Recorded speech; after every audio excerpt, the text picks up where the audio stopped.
방금 소개받은 권혁수라고 합니다.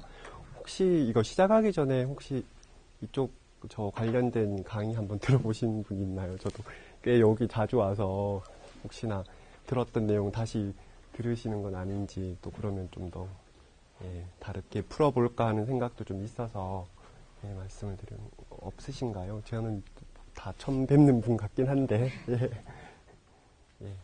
그러면 일단 시작하도록 하겠습니다. 준비한 것들을 대해서 시작하도록 하겠습니다. 네, 제가 오늘 이제 강의를 받은 거는 저희들이 의뢰받은 거는 기후 변화와 갯벌 생태에 관련된 주제를 받았고요. 저는 주로 이제 연구하는 분야가 이제 주로 기후 변화와 생물 다양성 이 부분입니다.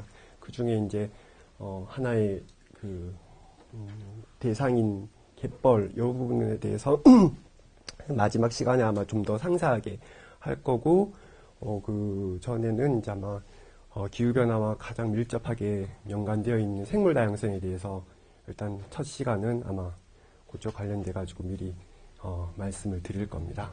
예. 강의 내용은 저는 아마 4시간을 하는 걸로 전 듣고 왔고요. 그래서 아마 첫 시간에는 생물 다양성 관련된 내용을 말씀을 드릴 거고요. 그리고 기후변화 이쪽에 관련돼서는 요즘 상당히 좀 뜨거운 이슈들이 많고 그리고 전문적인 내용들이 상당히 좀 많아서요. 기후변화가 어떤 식의 이제 뭐 프로그램들이나 어떤 식으로 연구되고 있는지 여기 사용되는 내용들이나 그 관련된 용어들이나 이런 것들이 어떤 것들이 있는지 그리고 지금 연구되고 있는 분야는 어떤 것들인지를 소개를 드릴 겁니다. 아마 이걸 2시간, 1시간 정도 잡은 거는 이 분야가 상당히 좀 어려운 부분들이 있어요. 그래서 어느 정도 지식을 가지고 있는지 모르기 때문에 아마 이 내용을 가지고 서로 같이 얘기를 하면서 풀어나갈 거고요. 그래서 이제 이 기후변화가 일반적으로 생물 다양성이나 갯벌에 어떤 영향을 주는지에 대해서 케이스별로 이제 쭉 말씀을 드릴 거고요. 좀 더 마지막 시간에는 이게 이제 좀 더 스페시픽하게 또 구체적으로 해서 기후변화가 갯벌 생태에 어떻게 영향을 주고 이런 것들을 갯벌 생태를 좀 보존하기 위해서는 어떤 행동들이 좀 필요한지 이런 것들에 대해서 간략하게 설명하는 순으로 오늘 강의를 시작할까 합니다.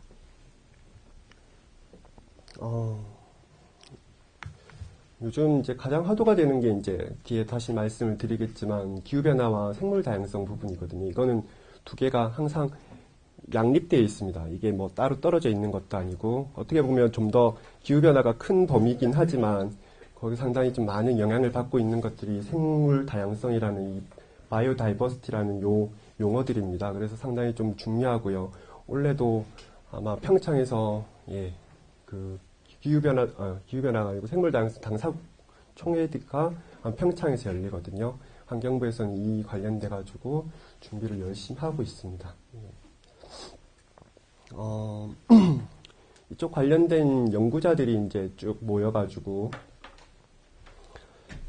향후에 이제 인간들에게 영향을 줄, 환경에 의해서 영향을 받을 것들이 어떤 것들이 있는지를 쭉 논의한 회의가 있었어요. 그때 이제 그걸 바탕으로, 그러니까 요 내용은 어떤 건가 하면 이제 사람들이 뭐 아무런 영향이 없다면 평균 수명대로 이제 살겠죠. 근데 이런 주요한 환경의 문제를 통해 가지고 사람들이 이제 좀 더 일찍 죽을 수도 있고 영향을 좀 많이 받아서 뭐 수명이 단축될 수 있는 이런 요인들을 이렇게 쭉 살펴본 건데요.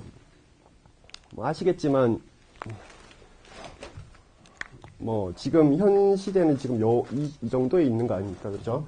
그래서 에이즈나 뭐 말라리아 그리고 뭐 흡연, 빈곤 이런 것들로 해가지고 사람들이 상당히 지금 현재도 아프리카 쪽에서는 상당히 좀 많이 많은 생명들이 이제 죽어 나가고 있지만 한 2040년 이후부터는 지구에 있어서의 그 가장 큰 재해양은 아마 기후 변화 그리고 식수, 물 부족, 그리고 생물 다양성 감소 이런 것들 통해서 상당히 많은 인구들이 피해를 받을 것이라는 것들을 전망을 하고 있습니다. 그 중에 생물 다양성보다 이렇게 기후변화 쪽에 훨씬 더 많은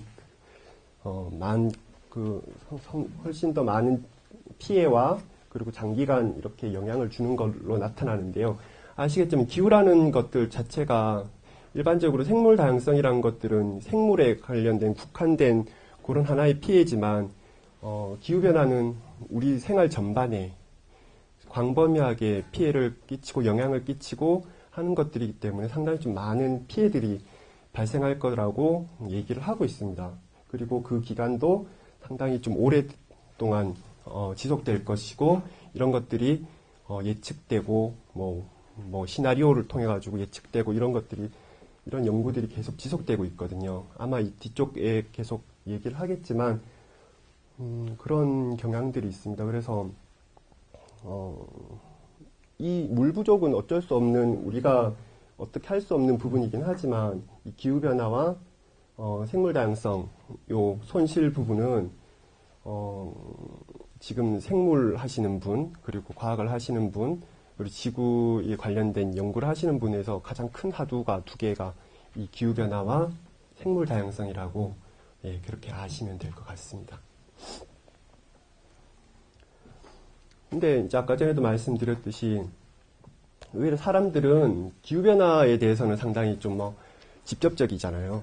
솔직히 이제 예를 들면 갑자기 더워지거나 아니면 갑자기 비가 많이 오거나 갑자기 춥거나 아니면 과실이나 농작물 피해가 있거나 상당히 직접적인 피해를 주는 반면에 생물 다양성 같은 경우에는 이게 중요하다는 건 알아요. 중요하다는 생물 다양성이 상당히 좀 많이 들어보셨고 이런 것들이 상당히 중요하다는 건 아는데 우리가 생활하는 데 있어가지고 상당히 직접적이진 않거든요. 그래서 가까이는 지리산에 반달가슴곰이 한 마리 더 늘어났거나 두 마리 더 늘어났거나 이거는 지금 우리가 사는 데 있어가지고 직접적인 영향을 끼치는 건 아니거든요. 그렇지만 기후변화 같은 경우에 날씨가 갑자기 추워지거나 날씨가 갑자기 갑자기 이렇게 변동이 좀 심하거나 아니면 개화가 좀 빨리 일어나거나 눈이 많이 올해처럼 눈이 좀 많이 강원도 지방에 눈이 많이 온다든가 이런 식의 피해들은 상당히 직접적이기 때문에 사람들은 여기에 관심을 상당히 많이 가지고 있어요. 이런 부분들은 기후변화 같은 경우에는 이제 연구들이 상당히 좀 많이 돼 있고 이런 것들을 다시 돈으로 이렇게 환산하는 방법들을 상당히 많이 취하고 있습니다. 여기서 이제 돈으로 환산하는 것들이 어떤 영향을 끼치는가 하면요. 정책하시는 분들은 어떻게든 이제 예산을 가지고 이제 말씀을 하시는 분이다 보니까 구체적이지 않으면 이게 얼마의 손실이 있고 이것들을 생물 다양성을 더 보존하면 얼마의 혜택이 더 있고 이런 것들이 구체적으로 나와야지 그걸 통해서 정책을 세우고 예산을 집행하고 이런 부분들이 있는데 그런 부분에서 이제 기후변화는 상당히 좀 잘 되어 있는 편입니다. 반면에 생물 다양성은 이런 것들에 대한 가치 판단, 가치를 이제 추정하는 것들을 상당히 소홀히 해왔던 부분들이 있어요. 실질적으로 이제 조사를 하거나, 좋다.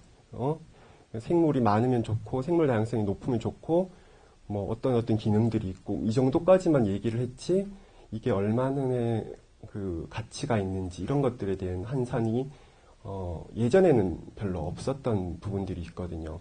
근데 최근에 이제, 이 생물 다양성에 관련된 에코시스템의 그 생태계에 관련된 가치 평가를 하기 시작했어요. 그래서 쉽게 TEEB라고 해가지고 이제 생물 다양성 에코시스템 그 생태계 생물 다양성에 관련된 경제학이 최근에 상당히 좀 각광받고 있고요. 이쪽에 관련된 연구들이 상당히 급속하고 빠르게 진행되고 있거든요. 그리고 예산도 상당히 좀 많이 투자되고 있고요. 그래서 이런 하나의 그 기능들, 생물 다양성 하나의 기능들을 돈으로 환산하는 이런 작업들을 계속 하고 있어요. 이런 작업들은 향후에 생물 다양성을 보전하거나 아니면 이런 것들을 이제 뭔가 정책에 반영하기 위해서는 상당히 중요한 일이라고 봅니다. 그래서 이런 것들을 이제 많이 하고 있는데요. 이거의 근간이 되는 게 이제 생태계 서비스라는 용어가 있습니다. 생태계 서비스는 이제 2000년대 그 밀레니엄 보고서라고 있는데요. 2000년 들면서 이제 연구자들이 상당히 좀 그 한 세기가 지나갔지 않습니까? 그러면서 이때 상당히 중요한 부분들이 어떤 부분인가 이런 것들을 레포트로 그 뭐 보고서로 내거나 이런 부분들이 상당히 많이 있었어요. 그 중에 제일 크게 화두된 게 이 생태계 서비스입니다. 그 생태계가 인간에게 어떤 서비스를 주는지 이런 것들을 다 판단하고요. 이런 식으로 부양 서비스, 공급 서비스, 조절 서비스, 문화적 서비스 이런 것들을 통해서 얘들이 인간에게 직접적으로 어떤 영향을 끼치는지를 하나씩 분석하기 시작한 거죠. 예를 들면 부양 서비스 같은 경우에는 뭐 얘들이 영양소를 순환해가지고 지구에 있어서의 그런 동식물이 가는 것들 얘기를 하고 있고요. 그리고 뭐 식량 생태계에서 식량도 가지고 있고 뭐 예를 들면 그 숲에 있어서의 가치 이런 것들 판단할 때 얘가 가지고 있는 얘는 스스로 이렇게 나무 같은 경우에는 물을 이렇게 스스로 함수하고 있는 함수가 있거든요. 그러니까 물을 담고 있는 그런 기능들이 있어요. 그리고 그 나무 숲 같은 경우에는 그 토양을 이렇게 지지하고 있는 그런 기능도 있고요. 이런 것들 하나씩 다 나눠놓은 거죠. 그리고 목재로서의 연료의 기능도 있고, 그리고 여기서 이제 섬유를 뽑기도 하고, 약재를 뽑기도 하고, 여러 가지 부분들이 있죠. 그리고, 예를 쉽게 설명드려가지고, 이제 숲 관련돼가지고 말씀 먼저 드리면, 또 숲에서 이제 나오는 증발산이나 이런 것들을 통해가지고, 이런 것들이 조절되기도 하거든요. 얘가 이제,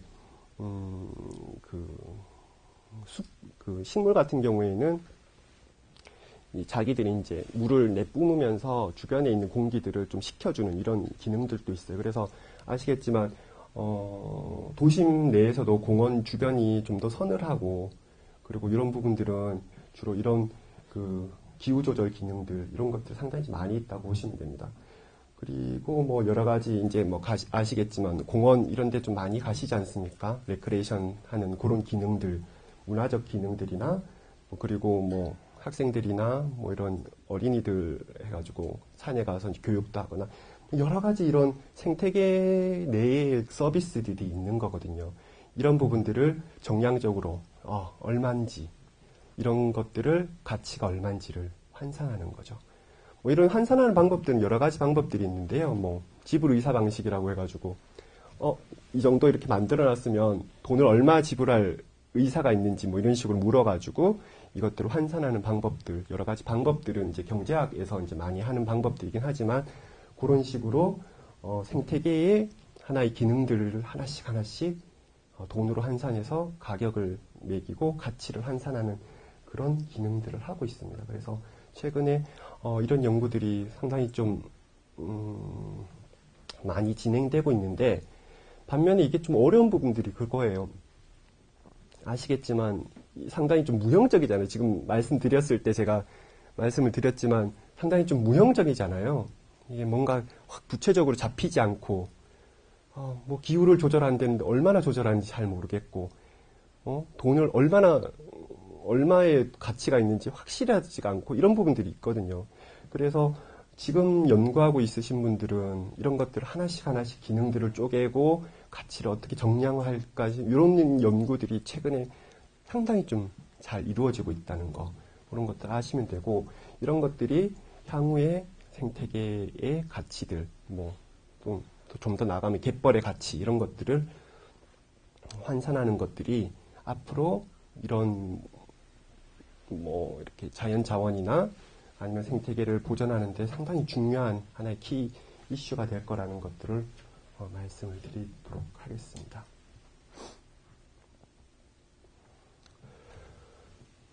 그러면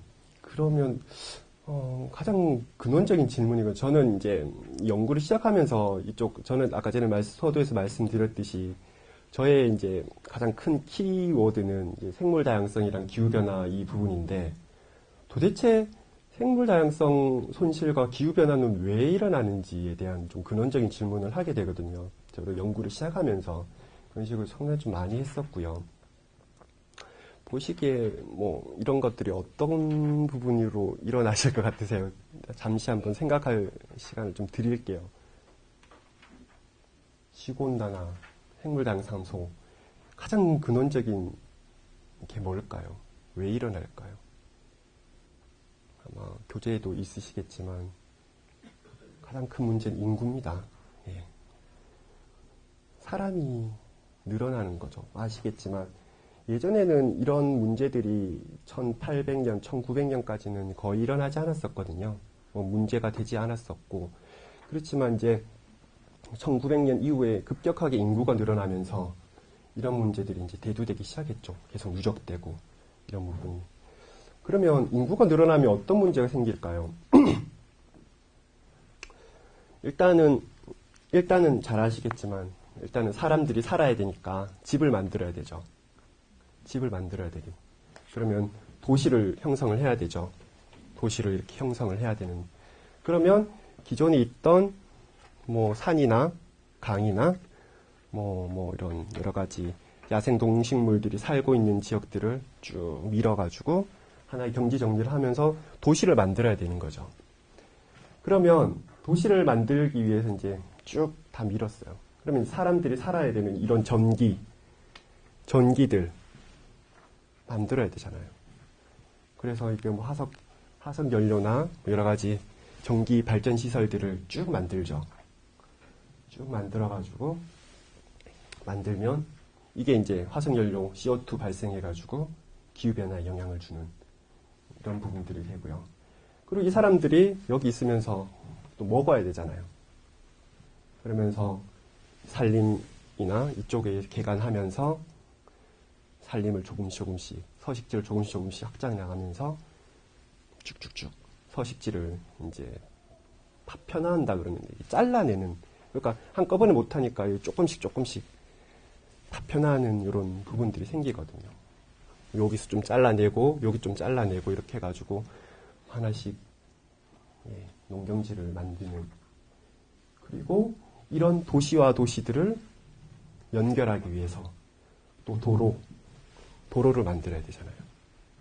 그러면 아시겠죠? 여기 보시다시피 로드킬. 뭐 인간이 이제 통행하고자 해가지고 이렇게 쭉 만들긴 했지만 반대로 야생동물들은 이거를 통행을 못하는 거죠. 막히는 거죠. 장벽인 거죠. 그래서 뭐 장벽도 상당히 문제예요. 얘들이 이제 원래는 이제 쭉 넓은 데 살다가 뭐 도로가 여기서 잘리고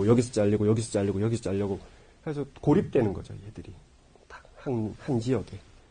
그러면 이제 뭐 아시겠지만 아빠 엄마 한 가족들만 살고 그 안에서 이제 일반적으로 우리 생물 쪽에서는 이제 인브리딩이라는 근친교배들을 하면서 얘들이 이제 자연적으로 도태하는 뭐 이런 부분들도 계속 생기는 거거든요. 그래서 이런 부분들이 상당히 중요한 부분들이고 상당히 이제 야생 동물이나 식물에게 상당히 영향을 많이 주는 부분들이거든요. 그래서 이 부분 자체가 다 인구가 늘어남에 의해서 발생되는 건데, 그렇다고 뭐 늘어난 인구를 줄이자, 이거는 있을 수 없는 해결책이고요. 그래서 상당히 좀 어려운 부분들이 있어요. 이런 부분 어떻게 해결해야 되는지. 그런 부분들이 모든 이제 생물학자나 또 저같이 이제 환경 계획을 하는 사람 입장에서는 이런 부분들이 상당히 중요한 이슈거든요. 그러면 저는 이제 개인적으로는 그러면 어떤 지역에 어떻게 도시를 만들고 어떻게 하면 좀 적게 전기를 좀 쓰고, 그리고 농경지는 어떻게 좀 덜 피해되게, 친환경으로 좀 덜 피해되게 만들고, 도로는 좀 얘들이 좀 이동할 수 있게 어떻게 좀 조성할지, 이런 것들에 대한 관심들이 상당히 많아지는 거죠. 인구들이 늘어나는 것들은 우리가 어떻게 감당할 수 있는 부분들은 아니기 때문에 최적화되는 공간 배치나 뭐 이런 여러 가지 저감 방안들을 연구하는 것들이 지금의 이제 생물학자들이나 저 같은 이제 환경 계획하는 사람들이 계속 연구하는 분야 중에 하나이기도 합니다. 혹시 질문 있으시면 바로바로 말씀해 주세요. 예. 그러면 이제 생물 다양성 그래.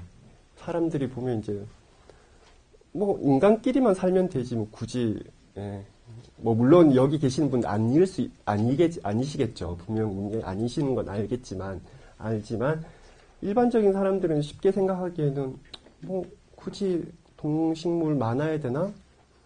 그 좀 위험한 반달가슴공 꼭 복원을 해야 되나? 이런 문제를 제기할 수 있는 거죠. 그죠? 충분히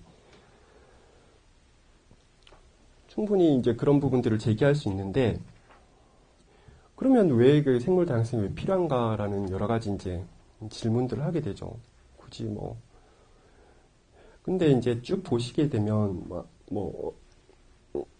예전에 이제 자연 시간, 과학 시간에 배우셨겠지만, 이런 생태계는 하나의 그 망으로 형성이 되어 있거든요. 이런 식의 먹이 사슬 구조로 되어 있어요. 풀을 먹고, 사슴이 풀을 먹고, 풀을 먹은 사슴이 담비가 잡아먹고, 담비를 좀 더 상위 포식자인 지금은 없지만 사기나 호랑이, 여우, 늑대 이런 종들이 이제 쭉 잡아먹는 이런 하나의 먹이 사슬 구조를 형성을 하게 되는데, 이런 것들이 하나 이렇게 끊기게 되면 어떤 현상이 일어나는지 기존에 이제 예전에 연구자들이 상당히 연구를 많이 했었어요. 이런 부분들에 대해서. 일례로 이제 말씀을 드리자면 이 사례에서 가장 대표적으로 상당히 많이 언급되는 게 이제 미국의 이제 옐로스톤에 늑대 복원 사업이 있었습니다. 이제 미국이 이제 아메리카 대륙에 정착을 하고 난 다음에 이제 잘 아시겠지만 소를 많이 키우지 않습니까?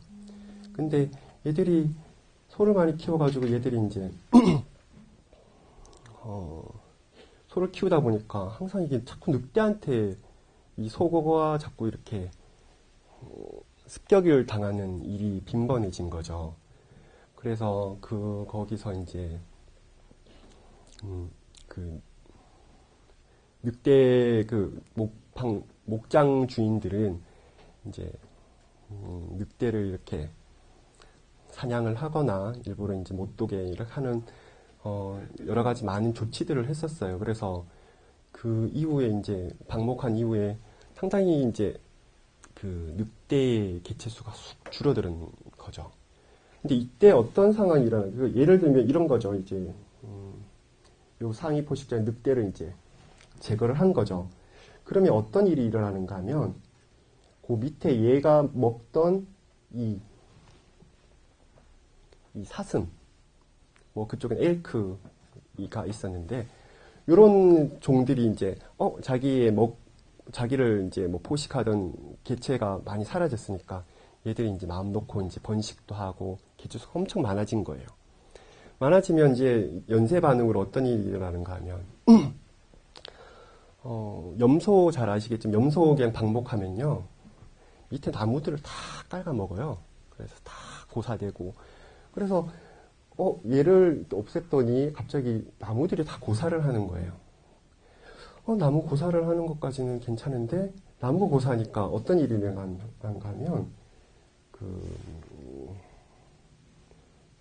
비버 알죠? 비버의 나무 이렇게 물어가지고 하천에 이렇게 집 짓던 그런 비버 애들이 이제 갑자기 줄어드는 거예요. 자기들이 이제 뭔가 이렇게 물어가지고 집을 지어야 되는데 나무들이 없어지니까 비버가 갑자기 줄어드는 거예요.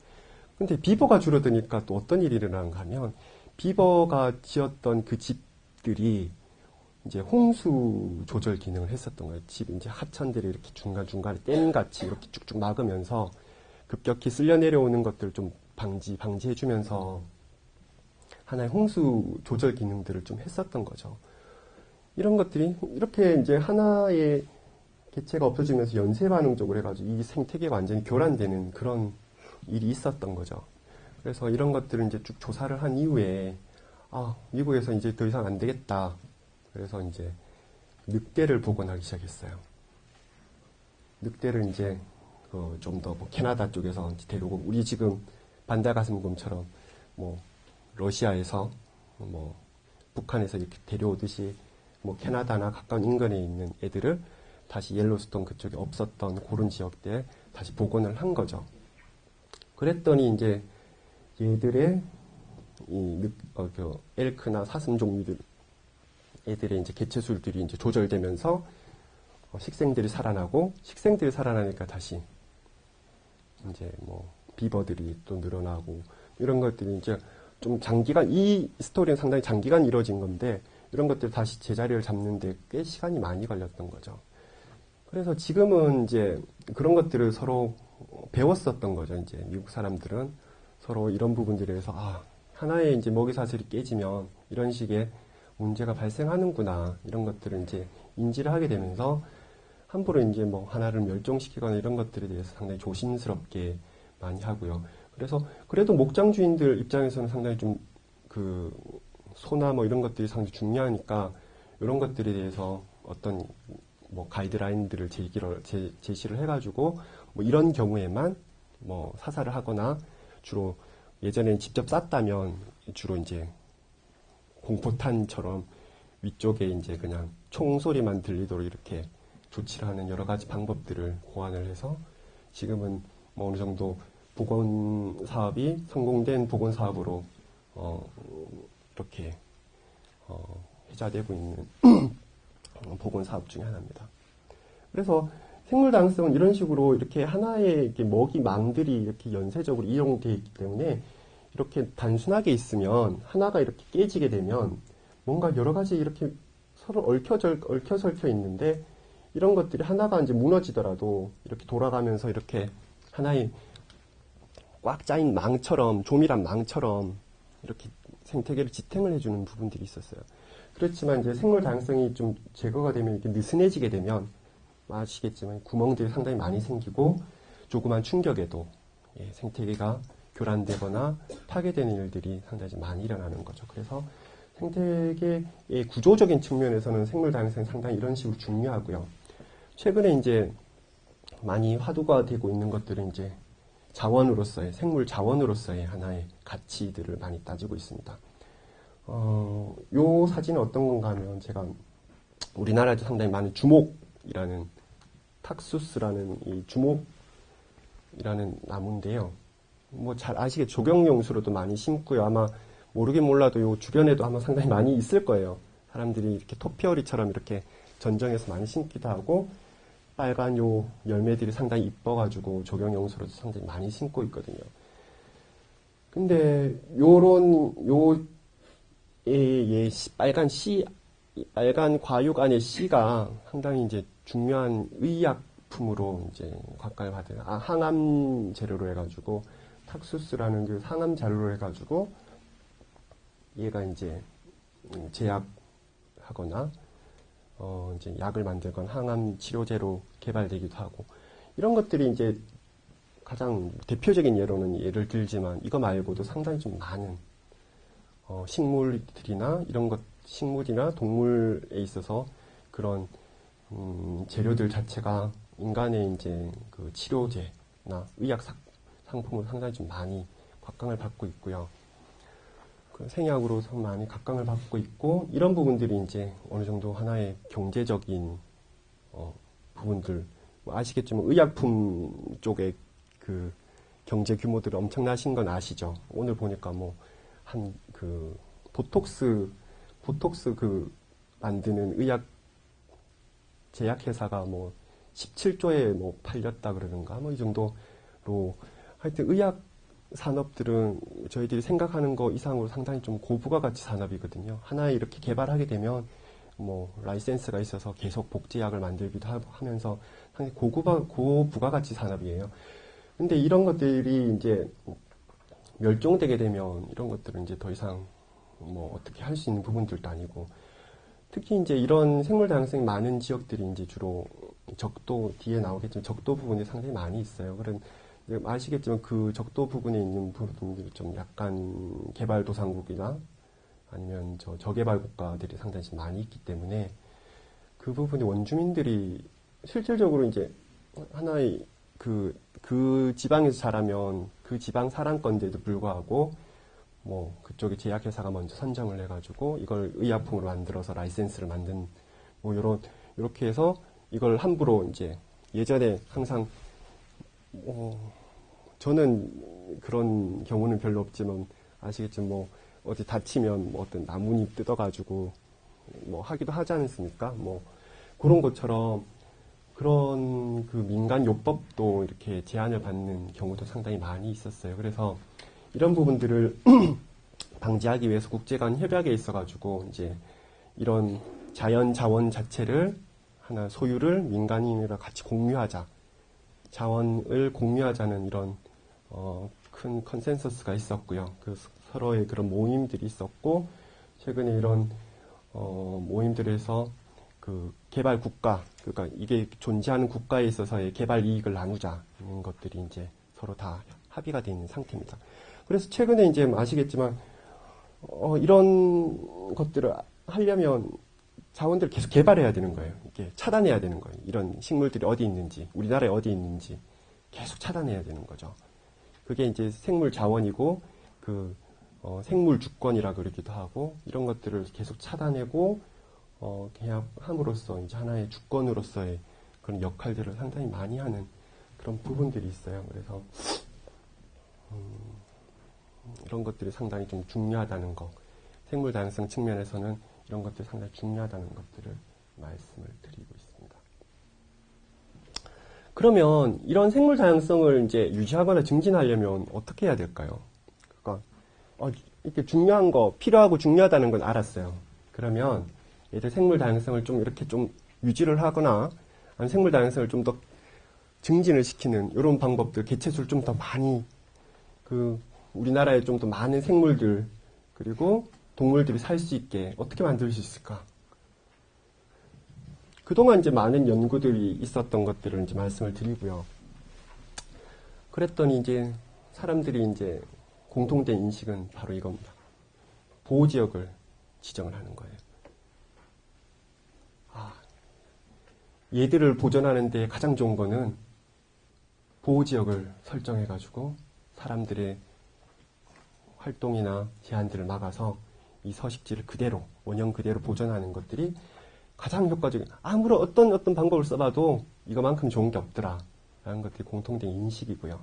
그래서 지금 우리나라에서도 지금 11.3% 정도, 전국도 11.3%밖에 안 돼요.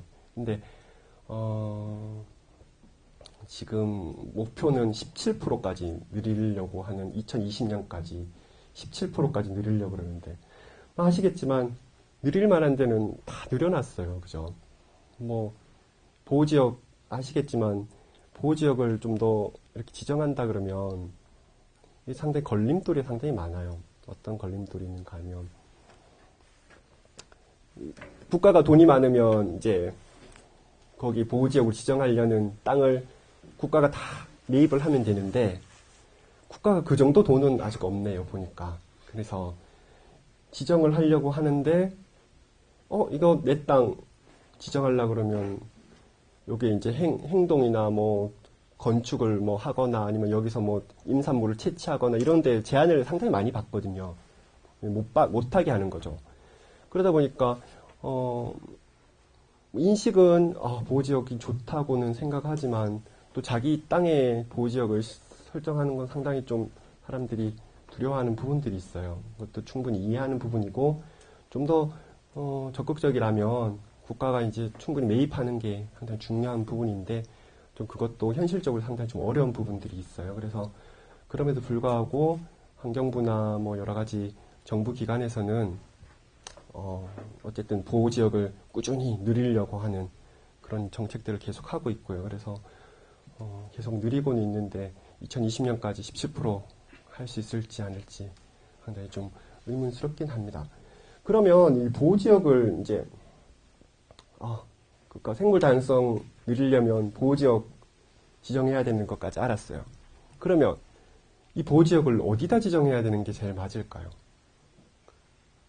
문제가 되는 게 먼저 어디가 되는 거죠. 아무데나 그냥 보호지역 지정할 수는 없잖아요. 그죠?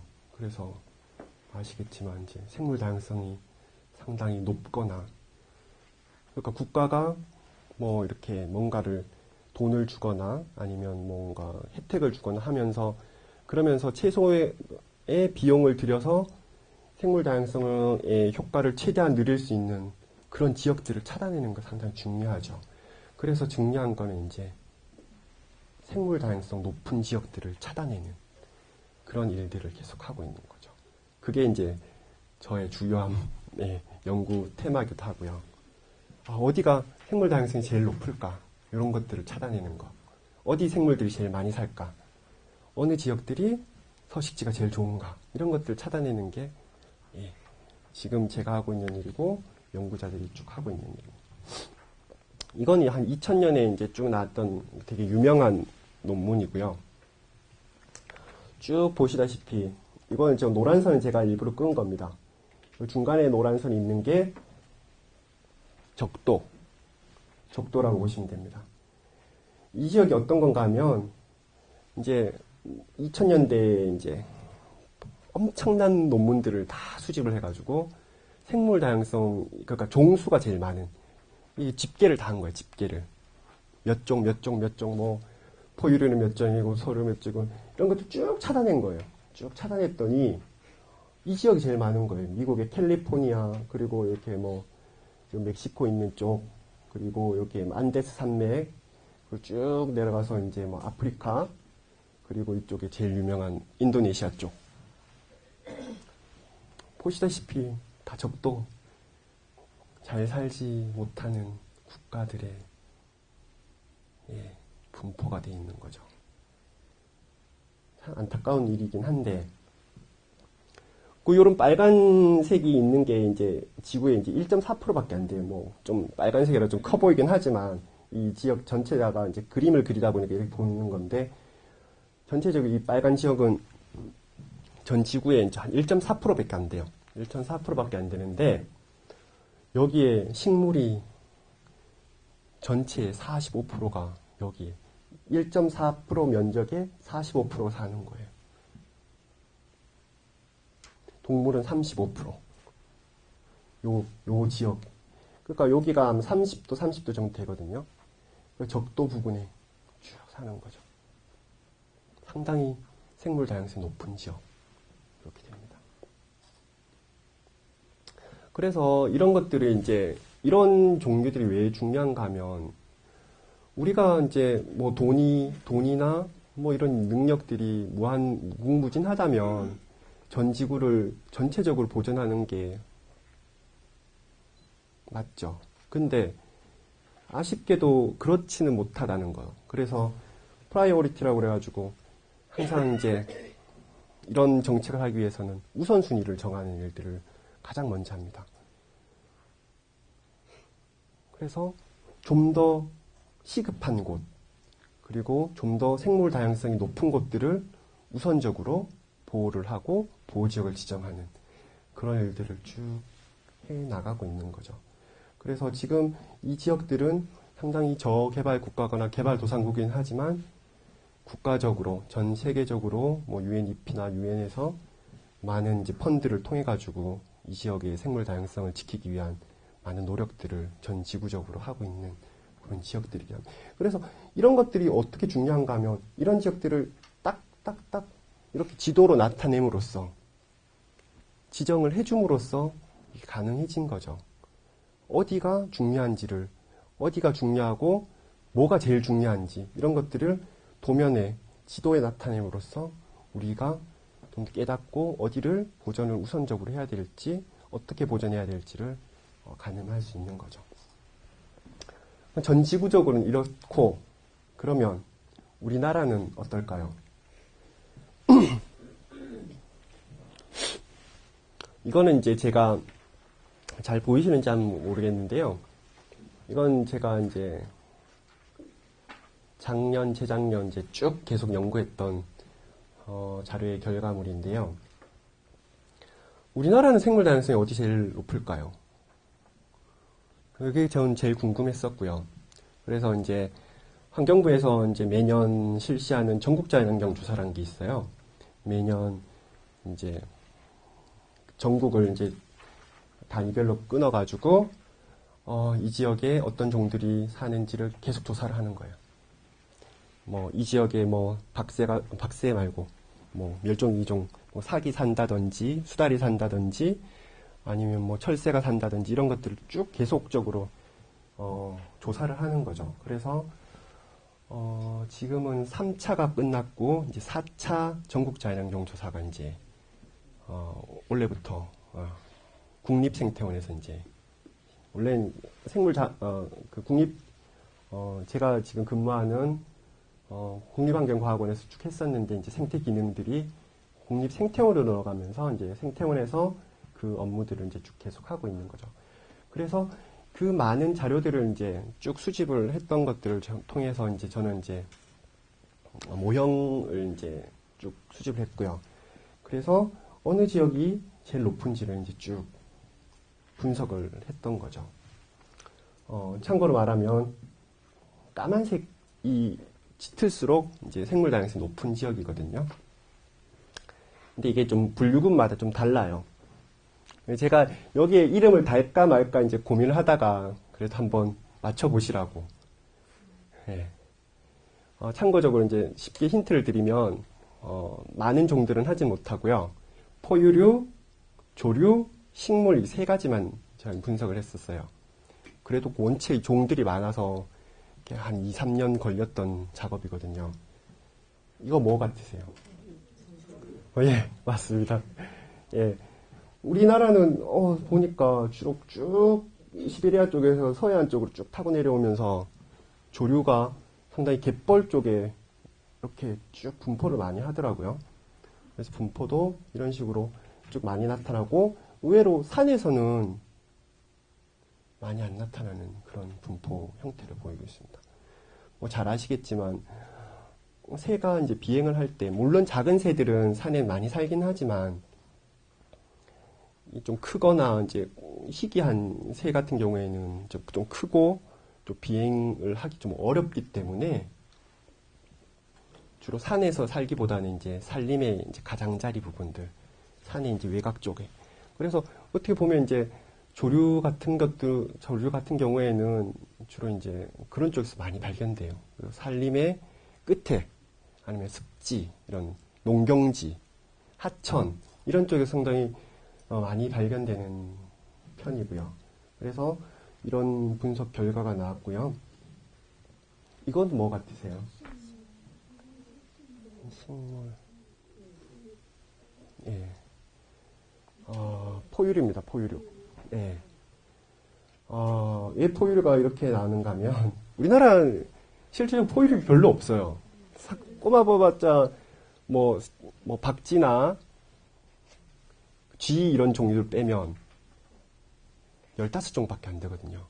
뭐 호랑이 뭐 있다고 하고 뭐 표범이 있다고 그러는데 그거는 다 아닌 걸로, 예, 없는 걸로, 사라졌던 걸로. 왜 그런가 하면 걔들은 상당히 행동 반경이 넓거든요. 그러면 어떻게든 뭐 80년 이후에 뭐 발견 흔적이 하나도 없는데 지금 30년이 지났는데도 아직 발견 안 됐다면 멸종했다고 보는 게 합리적일 것 같거든요. 그래서 뭐 그런 부분들이 쭉 있어요. 그런데 요거 지역이 이제 아시겠지만 이제 충청도 경랑 전남 쪽에 해가지고 거기 평야지대 이런 지역에는 아시겠지만 이제 뭐 쥐를 제외하고는 거의 이제 살지가 않으니까 주로 이제 경기도 이쪽 부분에서 상당히 많이 없는 편이고요.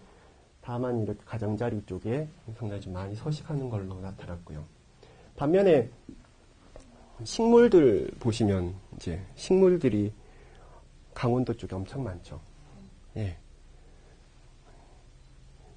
강원도 쪽에 상당히 좀 많이 분포를 하는 걸로 있고, 이쪽이 이제 백두대간 라인이거든요.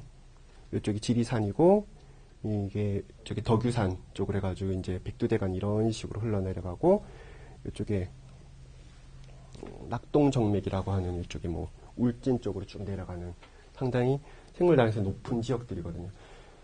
그런 것들을, 그러니까 이런 부분들에 대한 연구들이 상당히 좀 없었어요. 그냥, 이쪽 지역이 많을 것다. 백두대간에 종 많다.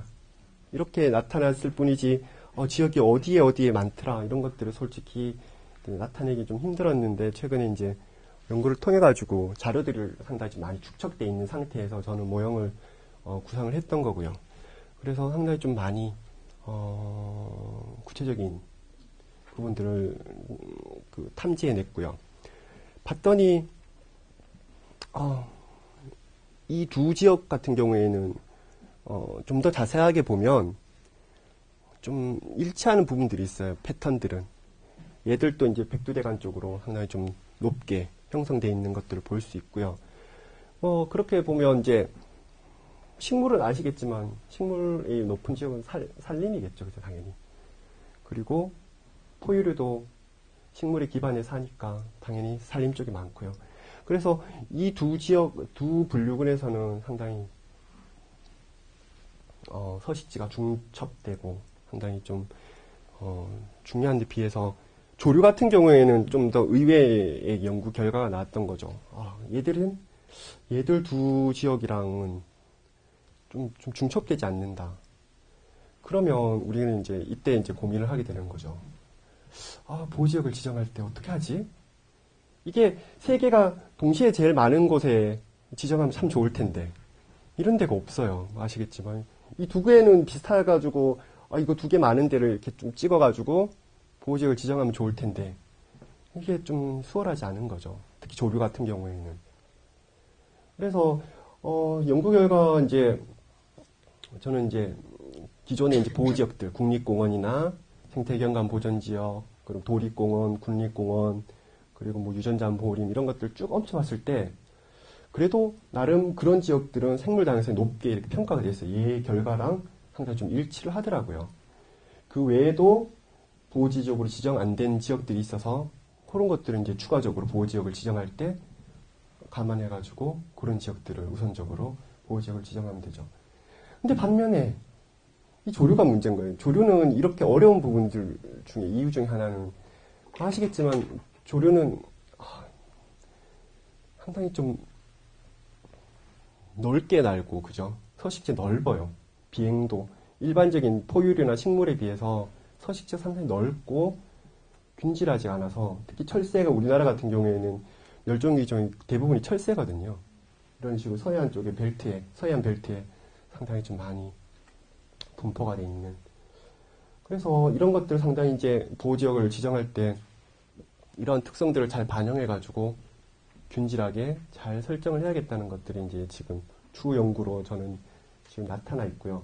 특히 제가 여기서 말씀드릴 것들은 이 서해안 벨트 쪽에 이 지역들 습지들이 상당히 좀 많은 지역들이죠. 이런 지역들이 지금 이 습지학교에서 좀 더 이렇게 좀 많이 연구들 많이 하고 활동도 많이 하셔가지고 이런 조류들이 잘 서식할 수 있는 이런 지역들을 잘 보존하는 것들이 상당히 중요하겠다라는 것들을 말씀을 드리겠습니다.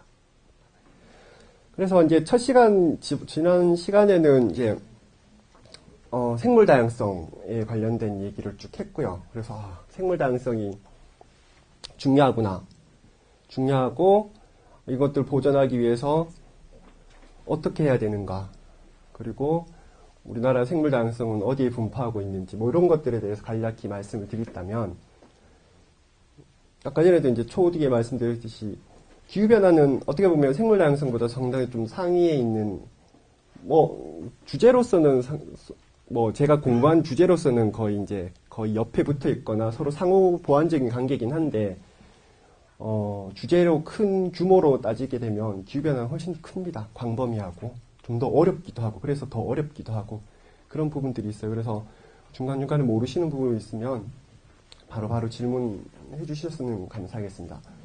그래서 그러면 이 기후변화가 기후변화 많이 들어보셨었잖아요. 그죠? 클라이밋 체인지 그리고 글로벌 워밍 해가지고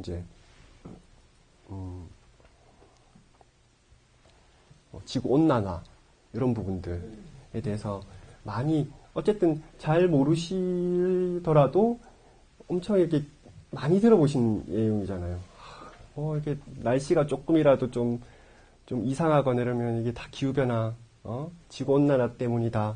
뭐 이런 얘기들을 많이 하실 정도로 이런 기후변화라는 용어 자체는 우리 실생활에 상당히 좀 많이 들어온 편이라고 저는 개인적으로 생각합니다. 그래서 이런 것들에 대해서 좀 더 구체적으로 어떻게 이루어져 있고 어떻게 구체적으로 영향을 주고 뭐 실질적으로 무조건 모든 지금 일어난 일들이 그냥 기후변화로 치부해도 될지 안 될지 이런 거에 대해서 같이 한번 생각해보는 시간이었으면 좋겠습니다.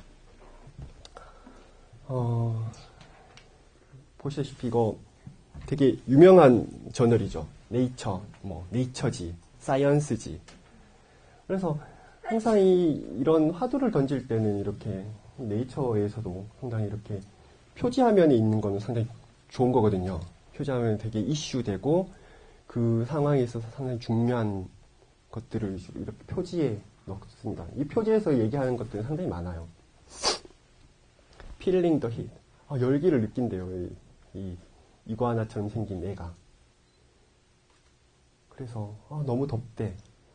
그래서 이 네이처지의 표지에 여기 있는 이 내용들은 어떤 건가 하면 지구온난화로 인해 가지고 생물 다양성이 얼마나 손실될까 이런 것들을 평가한 논문이고 저널이에요. 그래서 왜 그러면 얘 파충류가처럼 이런 생긴 얘들을 표지 모델을 썼을까요? 뭐 예전에 아시겠지만 이제 다시 예전에 이제 과학 시간에 들었던 걸 다시 반추해 보시면 파충류는 변온 동물이잖아요, 그죠? 열에 상당히 약해요, 얘가. 열이 조금이라도 변하면 얘가 이제 생존에 상당히 좀 영향을 많이 받죠. 그러다 보니까 다른 동물에 비해서 상당히 좀 많이 민감한 부분들이 이 파충류, 양서류, 개구리 같은 양서류나 뱀 같은 파충류 같은 것들이 상당히 영향을 많이 받고 이런 기후변화로 인해서 생물 다양성 손실이 상당히 많이 일어나는 종 중에 파충류가 있어요. 그래서 상당히 많이 그리고 지구 온난화 하면 이 그림도 빠짐없이 항상 드러나는 부분인데 북극의 얼음들이 자꾸 사라지고 있죠. 그래서 북극의 얼음도 사라지는 게 그렇게 중요한 일인가 싶긴 하지만 이 북극에 있는 것들이 이제 영구동토층이라고 그래가지고 이제 그동안 계속 얼어져 있었던 이 저 얼음들이 갑자기 기후 온난화를 통해서 서서히 녹고 있는 거죠. 이 녹은 물은 어디로 갈까요? 바다로 그냥 그대로 흐르는 거예요, 그러면.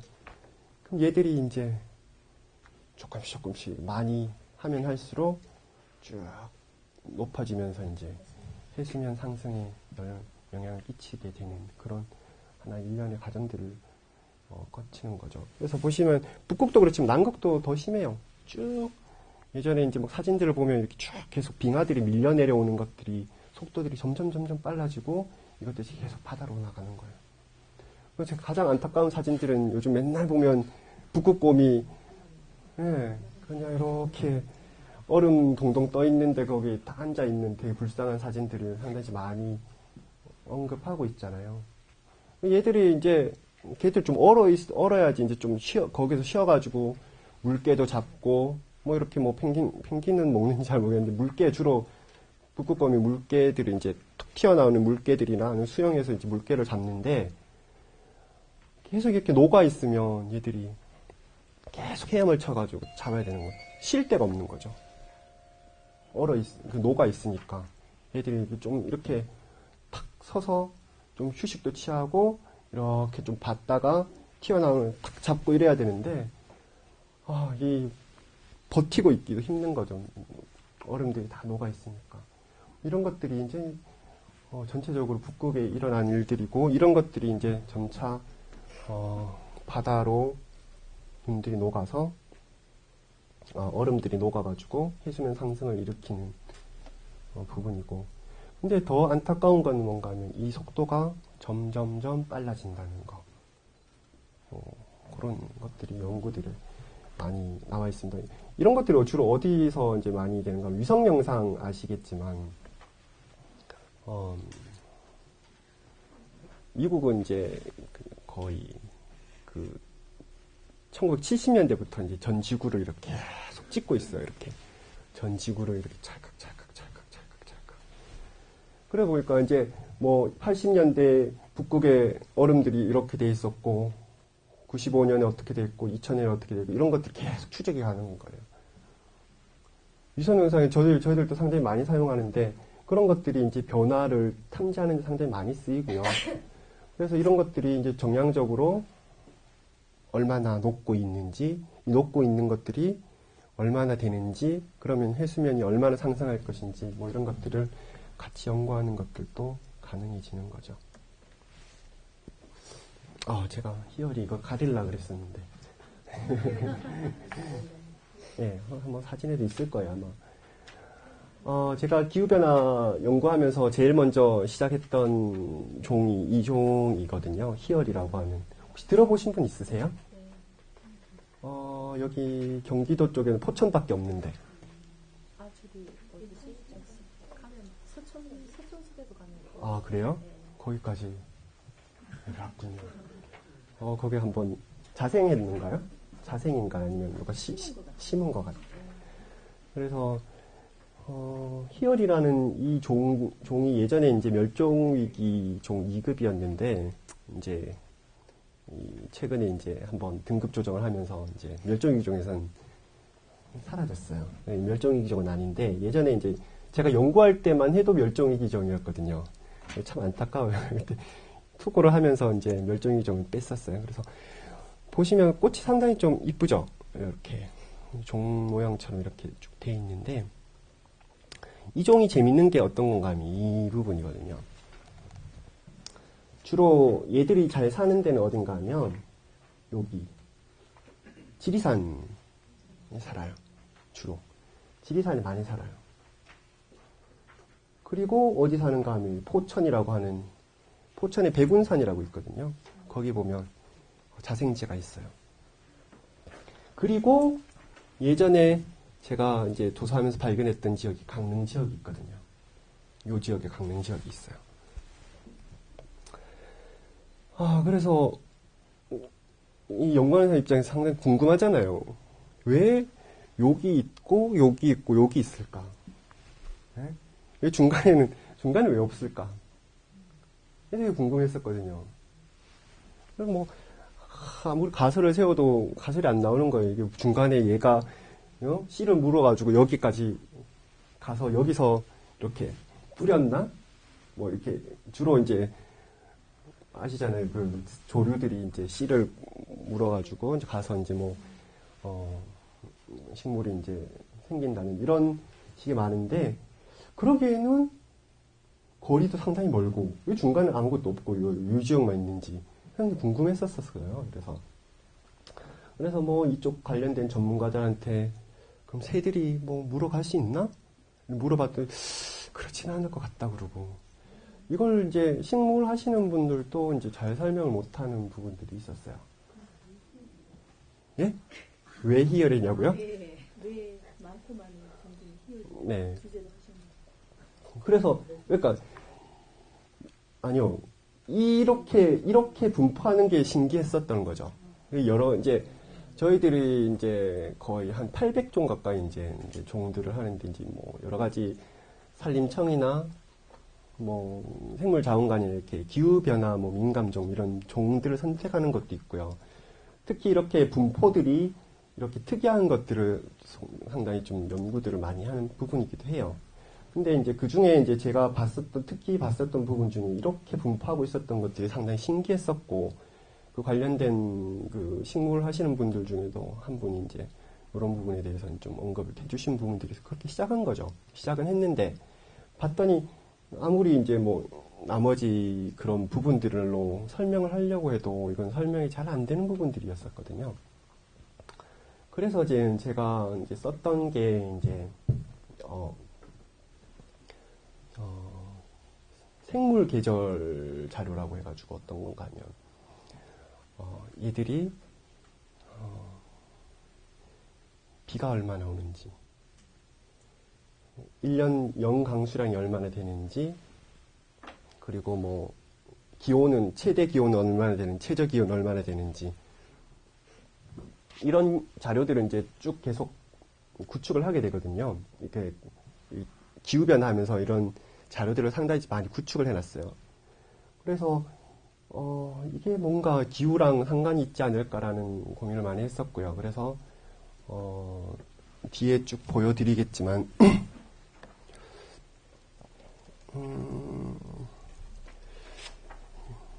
잠시만요.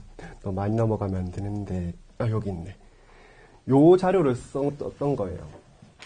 연평균 기온이 어떻게 되고 연 강수량이 어떻게 되고 습한 분기 뭐 이런 식의 이런 자료들이 이제 기후변화 연구를 하면서 쭉 이렇게 구축을 해놓은 게 있어요. 19개. 그 중에 이제 쭉 저는 이제 썼던 게 이렇게 7개를 썼는데 아까 전에 보셨던 것 중에 어떤 그림이랑 제일 비슷한 것 같으세요? 아까 전에 그죠? 연강수량이 되게 비슷하죠. 요 지역. 그래서 저도 뭐 기후를 한 사람은 아니었기 때문에 이제 제일 처음에 쭉 저는 이제 주로 모형이나 이런 쪽을 많이 하는데 봤더니 이런 패턴이나 이런 것들을 상당히 좀 많이 보는 편이거든요. 이게 어디랑 비슷할까 이런 것들 많이 보는 거예요. 그래서 봤더니 이거랑 되게 비슷한 거예요. 연강수량 이것도 습한 분기 강수량 여름철 강 그러니까 우리나라의 습한 분기 강수량은 여름철이겠죠. 가장 습한 여름이니까. 그리고 연강수량 이렇고. 그래서 저는 예전에 몰랐어요. 우리나라가 비가 제일 많이 오는 데가 어딜까요? 너무 대놓고 여기가 제일 많이 와요. 비가. 지금 곰곰이 그렇게 돌이켜 생각해 보면 저는 이제 박사학위 논문은 이제 지리산을 썼는데 지리산에 맨 여름이나 뭐 이렇게 되면 맨날 비가 와가지고 특히 여기 지리산 여기가 딱 지리산이거든요. 빨간데 이게 아마 그 여름에 이제 남태평양 고기압 쭉 오면서 지리산에 딱 걸리는가 봐요. 그러면서 밑으로 쫙 비가 계속. 그러면서 살짝 넘어가면 덕유산까지 갔다가 거기서 이제 막혀가지고 더 이상 못 올라. 위에서도 이렇게 쫙. 그리고 뭐 여름철 뭐 잘 들어보세요. 이렇게 경기 북부 지방에 뭐 포천 뭐 이런 지역에 비 엄청 많이 오죠. 예. 그리고 이쪽 강원도 이쪽 지역에도 비 엄청 많이 오거든요. 그러니까 예전에는 그냥 그렇게 생각을 안 했어요. 그냥 어느 뭐 밀양이 뭐 온도가 제일 높다 뭐 이런 식으로 생각했기 때문에 전체적인 분포를 못 봤었는데 이런 식의 이제 우리나라가 분포가 되는 거죠. 그리고 이제 경북 지방 이쪽은 상당히 건조한 지방 이렇게 되는 거고 뭐 쉽게 가장 재미있는 거 이게 여기는 언제일까요? 이거 어떤 내용일까요? 이거는 원문 그대로 얘기하는 거라 가지고 가장 건조한 분기의 강수량이면 뭘까요?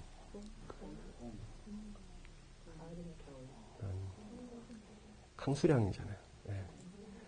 네. 눈입니다. 눈. 적살. 이 지역 장에 이쪽에 강원도 중에서도 강릉 동해 이 지역 그러니까 여기 따져보면 이게 더 자세하게 보면 강릉 동해 지역이 제일 빨갛게 나오거든요. 이렇게 다시 곰곰이 다시 반출을 해보세요. 그러면 우리나라에서 눈 제일 많이 오는 데가 물론 여기 있는 울릉도도 있지만 강릉, 동해 요 두 지역이 눈이 엄청 많이 와요. 그러니까 이런 자료들을 바탕으로 이제 저희들은 연구를 하는 거죠. 이걸 잘 봐놓으시고요.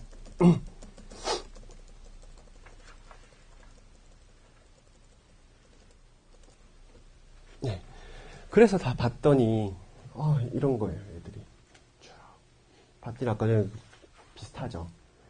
그래서 봤더니 얘들이 그 지역이랑 상당히 일치하는 거죠. 연강수량이랑. 아, 그래서 희열이가 그 비에 상당히 좀 민감하구나. 물이 상당히 좀 많이 있어야 되는구나. 라는 것들에 상당히 착안을 했고요. 그러면 이제 그 다음 이제 해야 될 일은 뭔가 하면요. 이제 쭉 뒤에 나오지만 얘들이 이제 기후 변화가 생기면 살아남을까? 네. 이렇게 기후에 이렇게 적극적으로 반응하는 애들이 살아남을까? 이런 건 상당히 궁금했었어요. 그래서 그 연구는 지금 후속 연구로 지금 쭉 하고 있고요. 그 부분에서 이제 할 얘기가 좀 상당히 좀 많이 있어서 더 궁금하시면 예, 조금 시간이 남으면 다시 하는 걸로 얘기를 하고요. 그래서 이제 보시다시피 뭐 이런 연구도 되게 많아요. 뭐 기후변화가 있으면 이렇게 어느 지역에는 기후변화를 가지고 막 비가 무작정 많이 오는 게 아니라 지구에는 물이란 건 한정되어 있는 거예요. 어느 지역에 물이 상당히 많이 이렇게 쏟아지거나 태풍이 오거나 하면 어느 지역은 건조할 수밖에 없는 거죠. 지구의 물은 총량은 한정되어 있는 거거든요. 태풍이 오고 어느 지역은 물고 홍수가 나고 이런 지역들이 그래서 기후변화라고 하면 일반적으로 이제 지구 온난화라고 생각하셔가지고 날씨가 뭐 더워지지 않을까 이런 생각들을 많이 하시는데 그게 아니라 기후변화의 가장 큰 특징은 뭔가 하면 그 일반적으로 베리에이션이라고 하는 그 기온이 높고 낮고 이 변동이 너무 심해지는 거예요. 그러니까 작년에는 말 그대로 뭐 벚꽃 개화 시기가 빨라졌다가 어느 순간 늦어졌다가 어느 순간 비가 많이 왔다가 어느 순간 비가 하나도 안 왔다가 예전에는 어느 정도 이렇게 그는 편차가 별로 없었는데도 불구하고 최근에는 기후변화 때문에 이런 것들이 상당히 극한의 이런 값들이 많이 생기는 거죠. 그러면 제일 피해받는 사람들이 누굴까요? 일반적으로 농사 짓는 분들이 제일 많이 받을 거고요. 근데 그보다 더 직접적으로 받으시는 분들은 이제 노약자 분들이나 어린이, 열이나 뭐 비 같은데 이런데 되게 취약하신 분들이. 그러니까 아시잖아요. 요즘 주로 이제 연세 많이 드신 분들이 이제 봄에 이렇게 갑자기 날씨가 확 바뀌면 많이 돌아가시기도 하고 이러시잖아요. 그러니까 열이나 이런 거에 상당히 좀 취약하신 계층들, 그러니까 젊으신 분들은 뭐 온도가 늘어나고 이런 거 잘 적응하시는데 연세가 좀 드시게 되면 많아요. 그래서 혹석이라 가지고 뭐 여름에 상당히 더울 때 보면 뭐 이렇게 연세 드신 분들이 돌아가시거나 이런 분들이 되게 많죠. 이분들이 더운 거 뭐 예를 들면 뭐 에어컨 그늘 뭐 이런 거 몰라서 그런 거 아니거든요. 어느 순간 한순간에 그냥 정신을 잃으시는 이런 것들이 많아서 이런 부분에 있어가지고 향후에도 이런 부분에서 취약계층들이 상당히 많을 거예요. 이런 부분에 대해서 장기적으로도 우리 삶에 상당히 밀접하게 관계돼 있고 이런 것들에 대한 대비들은 충분히 갖춰야 되는 부분들이 있어요. 그래서 지금 뭐 그러니까 뭐 다른 나라에서는 지금 그런 부분에 대해서 상당히 좀 많이 연구를 하고 있고 뭐 그런 대비 시설들을 많이 갖춰주고 있는데 아시겠지만 우리나라 이제 고령화 사회로 접어들면서 이런 부분에 대한 고려들을 상당히 좀 많이 해야 되는 부분이 아닌가 하는 생각들을 들고 있습니다. 그래서 쭉 보시면 어디에 영향이 제일 많을까? 한참 쉴까요? 뭐 질문 있으시면 하셔도 됩니다. 그리고 기후변화가 어디에 영향을 제일 많이 끼치는가라는 것들이 이제 뭐 저 말고도 이런 연구들을 많이 하시는 분들이 있어서 기후변화가 어디에 영향을 제일 많이 끼칠까 봤더니 뭐 헤비터트 체인지 이쪽에 그러니까 뭐 서식지 일반적으로 동식물이 사는 지역에 영향을 제일 많이 줄 것이다. 그 중에 어디? 열대지방, 아까 전에 보셨죠? 그 제일 처음에 쭉 했었던 적도지방의 생물량에서 제일 높았던 지역들이 그 종이 제일 많은 만큼 제일 취약하죠. 그 다음에 이제 뭐 내륙수 이쪽대, 그리고 이쪽에 코스탈의 해안 쪽도 기후변화에 상당히 취약한 지역으로 나타나고 있고요. 그리고 이제 뭐 이런 여러 가지 오염 물질이나 이런 뭐 그리고 이 외래종 같은 부분들도 상당히 좀 취약한 부분으로 평가를 하고 있습니다. 여기서 일단은 쉬는 게 아니고요. 일단 질문을 다시 한번 받을게요.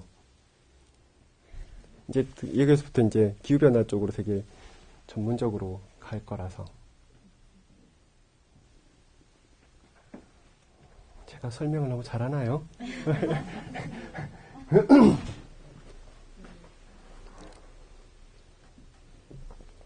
그래서 지금까지는 이제 기후변화가 우리 삶에 어떻게 영향을 끼칠까라는 것들에 대해서 간략히 살펴봤고요.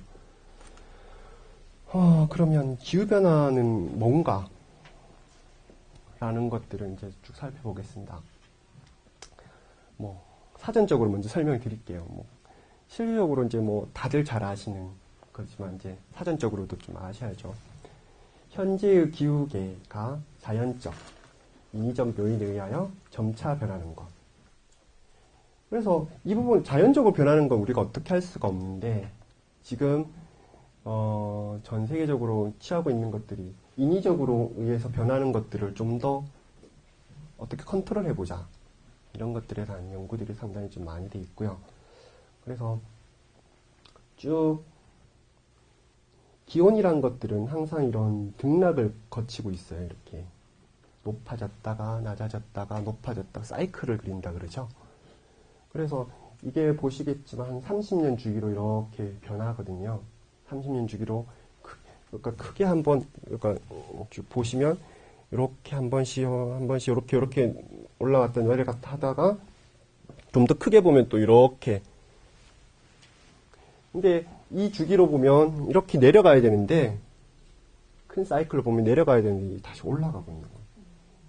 지금 우리가 주목하고 있는 건 이 부분이거든요. 작은 사이클로는 이렇게 요 정도 사이클로 올라갔다 내려갔다. 이거는 우리가 인지를 할 수 있는 부분이고 더 큰 사이클에서도 충분히 들어갔다 내려갔다 할 수 있는데 어느 순간 이 1980년 그죠? 80년 이후부터 쭉 상승 곡선을 그리고 있는 거죠. 리그레이션을. 그래서 이런 부분들에 대해서 상당히 모두들 염두를 해두는 거고요.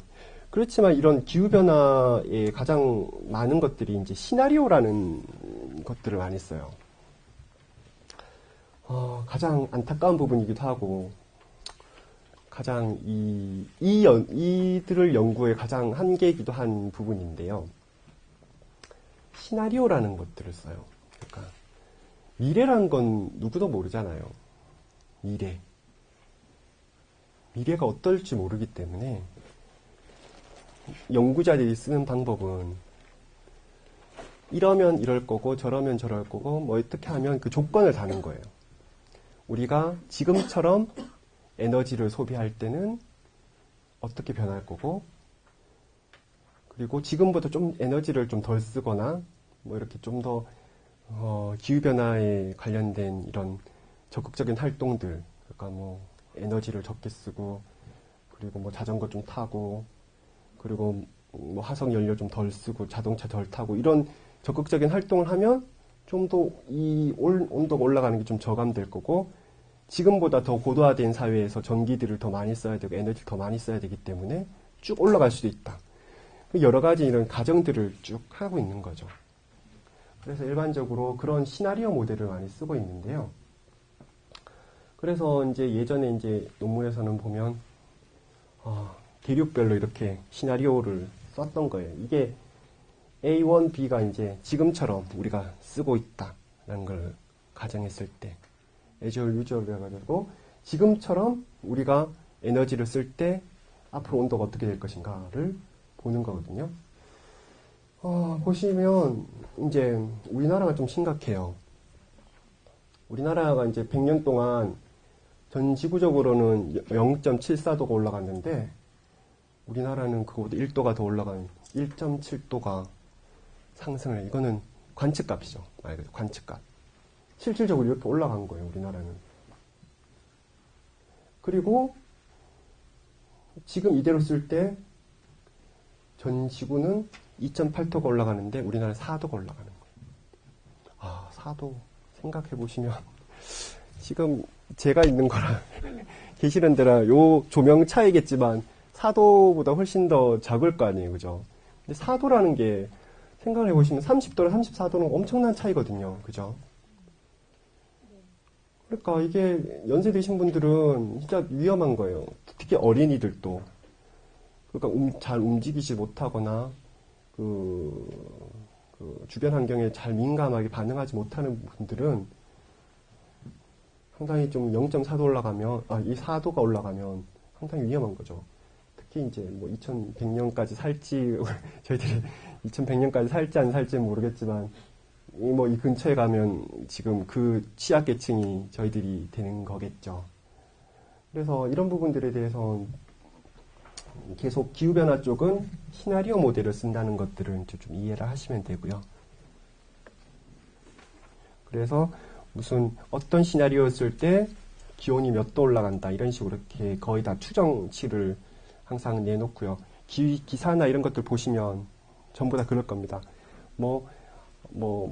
어떤 시나리오에 따르면 몇 도씩 2100년까지 몇 도가 올라갈 거다. 이런 식의 추정들이 많을 거예요. 아마 기사들을 쭉 보시면 그게 이제 매년은 아니고 분기별로 해가지고 4차 보고서, 5차 보고서, IPCC 4차 보고서에 따르면 이런 여러 가지 이제 전문가들이 모여가지고 예측하는 그런 기구들이 있거든요.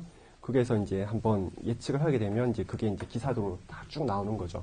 그렇게 보면 이제 거기서 이제 시나리오에 따라서 몇 도 올라가고 몇 도 올라가고 이런 식의 방송들을 꽤 많이 하게 되는 거죠. 그래서 아까 전에 이제 기후변화는 크게 이제 두 가지가 있다고 그랬었잖아요. 자연적 요인과 인위적 요인 두 가지가 있다고 했는데, 이제 크게 이제 자연적 요인에서도 내적 요인과 외적 요인이 있다고 합니다. 내적 요인 같은 경우에는 그냥 우리가 어떻게 할 수 없는 그냥 지구의 운동에 의해서 일어나는 그 대기가 다른 기후 시스템에 상호작용한다고요. 그냥 지구가 활동하는 이런 부분들이거든요. 우리가 어떻게 할 수 없는 부분들이고, 외적 요인 같은 경우에는 이제 화산이나 큰 사고 이런 것들 통해 가지고 갑자기 뭔가가 변하는 이런 부분을 외적 요인이라고 그럽니다. 예를 들면 지난번에도 한번 했었지만 이 뭉크의 절규, 예. 저도 이제 이거 슬라이드를 하기 전에는 이 뭉크의 절규가 왜 이렇게 빨간색으로 주황색으로 되게 이쁘잖아요. 그냥 색깔로만 저렇게 해놨겠구나, 그냥 이쁘게. 근데 이게 그렇지 않답니다. 실질적으로 이때 저 하늘 색깔이 저랬대요. 예, 낮에도. 그게 이제 이 지구에서 최근에 가장 크게 화산 폭발이 일어났던 지역이 이제 크라카타우 섬이라고 해가지고 이제 인도네시아 쪽 근처 쪽인데, 인도네시아인데 뭉크가 아마 북유럽에 살 거예요. 유럽 쪽에 사는데 거기서 터졌던 그 분화의 그 먼지가 성층권을 가리면서 얘들이 햇빛이 남반사되면서 이렇게 하늘 색깔이 저렇게 주황색으로 비치는 거예요. 혹시 왜 주황색일까? 이걸 얘기를 드리면 석양 아시잖아요. 이거는 말 그대로 낮이거든요. 낮인데도 이제 저렇게 되는데, 이게 햇빛은 항상 이게 파장이라서 이렇게 산란을 하게 되거든요. 그러니까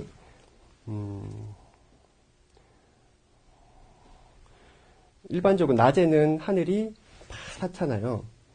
파란 거는 이제 이 파장들이 짧아가지고 원래 파란색에 있는 이런 파장들을 우리가 인지를 하게 되는 건데 이제 해가 지면 이렇게 해가 지면서 이게 빛이 길어지잖아요. 그러면 이게 단파 같은 것들은 그 전에서 미리 다 반사가 되고 장파, 이거 너무 어렵죠?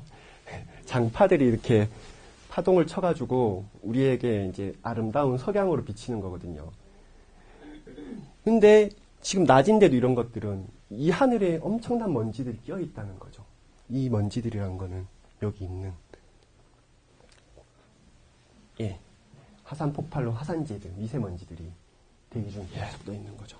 그래서 이것들이 계속 반사되면서 하늘이 석양처럼 이렇게 계속.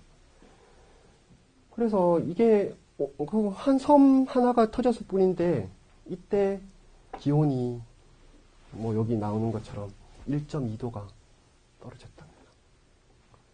예전에 이제 뭐 공룡 멸종도 아시겠지만 공룡 멸종이 이제 뭐 여러 설이 있지만 그 설 중에 하나가 이제 운석이 이렇게 지구에 부딪히면서 거기서 나오는 먼지를 통해 가지고 대기에 이렇게 쌓여 가지고 온도가 낮아져서 그렇게 멸종했다는 설도 있는 것처럼 이런 먼지나 이런 것들이 기후에 상당히 좀 많이 영향을 주는 것들이죠. 궁금하시면 바로바로 얘기해 주세요. 그리고 인위적 요인. 그리고 아까 전에 얘기했듯이 뭐 대기가 어떻게 되고 뭐 화산 폭발하고 이건 우리가 어떻게 할 수 있는 부분이 아니고 자연적으로 일어나는 일들이라서 우리가 컨트롤할 수 있는 부분은 아니지만 반면 인위적 요인들은 우리 인간들이 다 이렇게 만든 거죠. 그러니까 온실가스처럼 이렇게 화석 연료들을 계속 쓰면서 많이 들어보셔서 아시겠지만 화석 연료들 CO2 같은 것들 계속 배출하면서 하나의 이렇게 온실 효과들을 이렇게 쭉 나타내면서 방사열이 밖으로 계속 빠지지 않으면서 이렇게 지구가 더워지는 이런 효과들을 나타내는 거죠. 그래서 지금 이런 CO2 저감이나 뭐 이런 여러 가지 대기가스들 이런 것들 저감하고자 하는 노력들을 상당히 많이 하고 있는 거죠. 근데 기존에 이제 벌써 이렇게 퍼져 있는 것들은 어떻게 할 수 있는 부분들이 아니니까. 근데 이게 상당히 좀 안타까운 게 어떤 건가 하면 이 대부분의 아까 전에 보셨다시피 1980년대부터 쭉 올라갔잖아요. 그때는 한참 그 세계 경제를 주름잡던 나라가 미국이죠. 미국, 영국, 유럽들 이쪽에서 얘들이 이제 막 CO2를 엄청나게 막 화석연료 많이 쓰고 걔들이 다 올려놓은 이걸 가지고 이제 이 시점에서 이제 후발 개도국에서는 이제 자기들도 이제 제조업도 하고 전기도 좀 많이 쓰고 우리나라도 마찬가지죠. 예를 들면 우리도 철강 산업 하려면 전기 많이 써야 되잖아요. 그리고 뭐 반도체 만들어도 전기 많이 써야 되고 이렇게 뭔가 후발주자들은 이런 규제 이게 어느 순간에 이제 전 세계적인 합의가 되는 건 규제가 되는 거죠. 이제 말 그대로. 그리고 우리가 잘못했지만 우리 같이 한번 잘 지구를 지켜보자. 뭐 이런 그렇게 얘기하는 거다 보니까 상당히 이율배반적인 거죠. 선진국이랑 지금 개발도상국이랑. 그래서 지금 가장 큰 마찰들은 그런 것들. 선진국은 말 그대로 좀 이제 자기들은 이제 벌써 서비스 산업으로 다 넘어갔거든요. 제조업 안 하잖아요. 이제 서비스업으로 다 넘어갔으니까 이제 더 이상 뭔가 온실가스를 배출하거나 이런 시설들이 많이 없거든요. 반면에 이제 개발도상국들은 이제 막 뭔가 굴뚝산업들을 개발하고 제조업들을 해가지고 이제 경제를 부흥해야 되는 여기서 계속 충돌이 생기는 거죠. 더 재밌는 건 미국은 아직도 제조업이 좀 강성해서 그런지 이런 쪽에 그 기후변화 쪽 관련된 그런 협정 같은 것들을 좀 안 하고 있어요. 그래서 그런 부분들이 이제 중국, 특히 이제 제조업 제일 최근에 많이 하는 중국이나 지금 이제 제조업하고 이제 친환경 산업으로 넘어가는 유럽 두 국가 간에 상당히 좀 이런 난해한 논쟁들이 상당히 많이 있는 편입니다. 그래서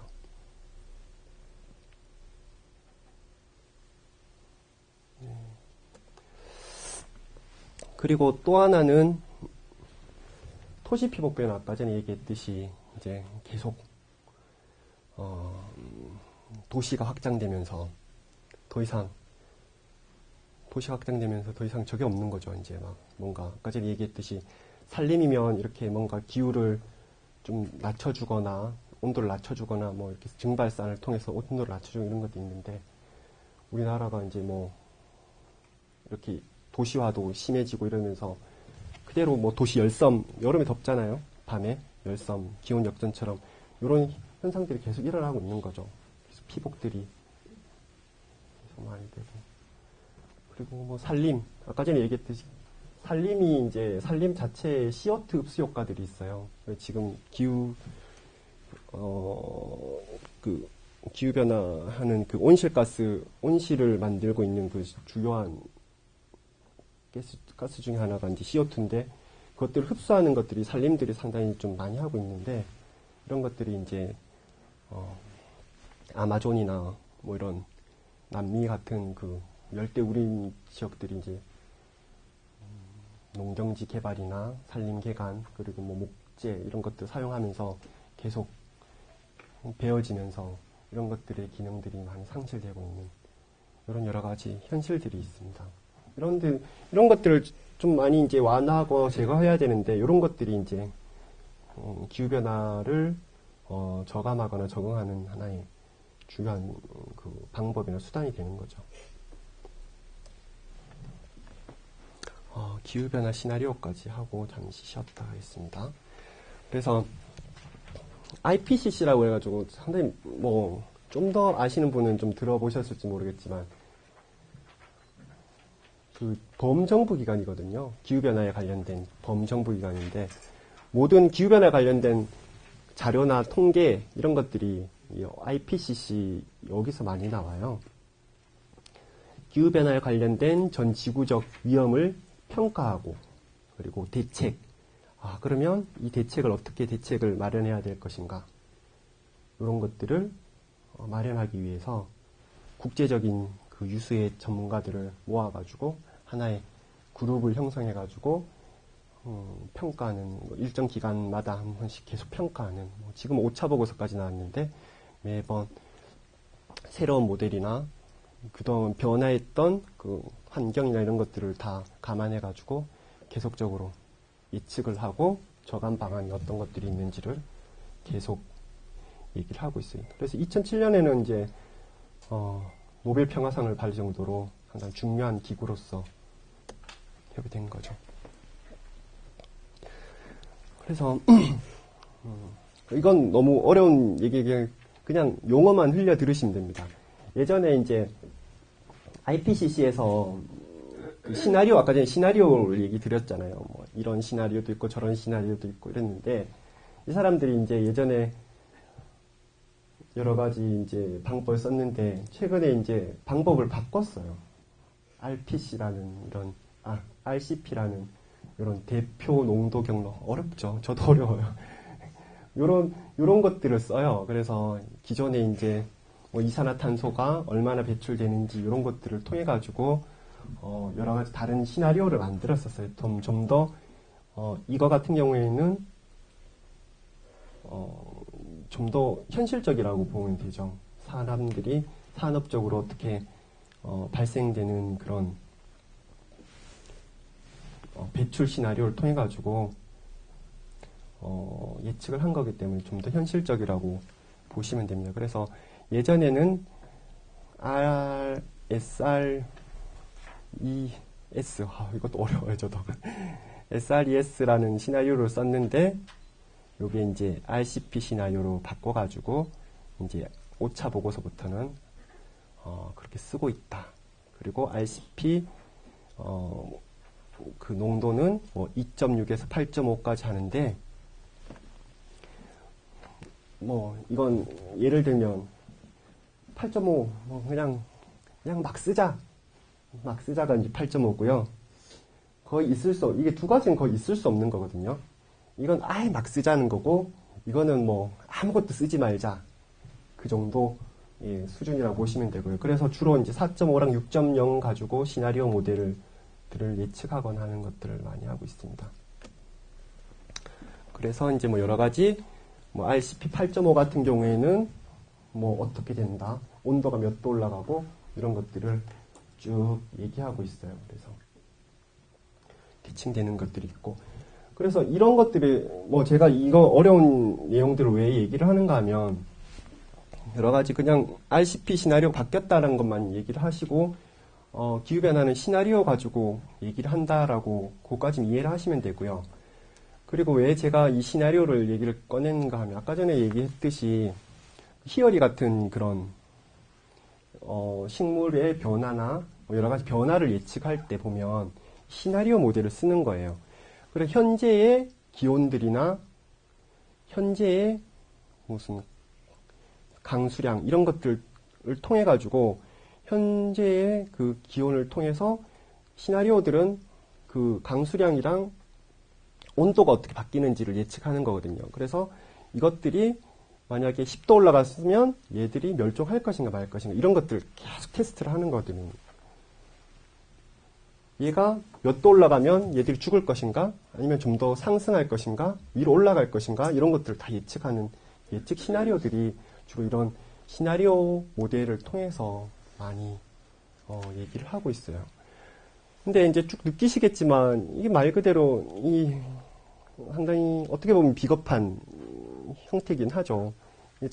우리가 잘 모르니까 우리가 정확하게 미래를 예측할 수 없으니까 이럴 경우에는 이렇고 저럴 경우에는 여러 가지 이렇게 가설들을 세워놓고 이러면 저렇다 저렇다 어쩔 수 없는 그런 부분들이 있어요. 그래서 이런 그 기후 관련된 내용들은 이런 불확실성이 상당히 많다는 거, 불확실하다는 거 이런 것들을 잘 인지를 해주시면 돼요.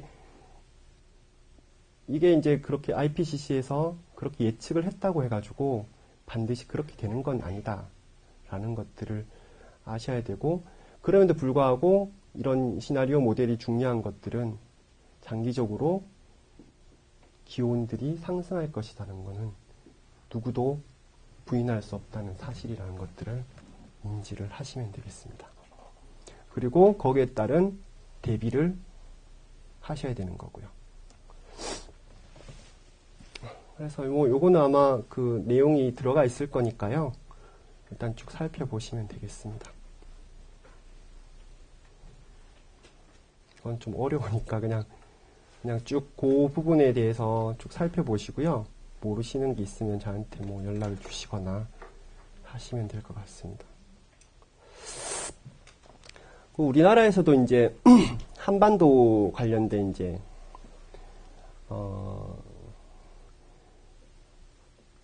기후변화 시나리오를 보면 상당히 좀 재밌는 건 뭔가 하면 이렇게 이쪽에서 이제 얘기하는 게 뭔가 하면 하나가 이제 12.5km, 12.5km 이걸 하나로 평가를 해버려요.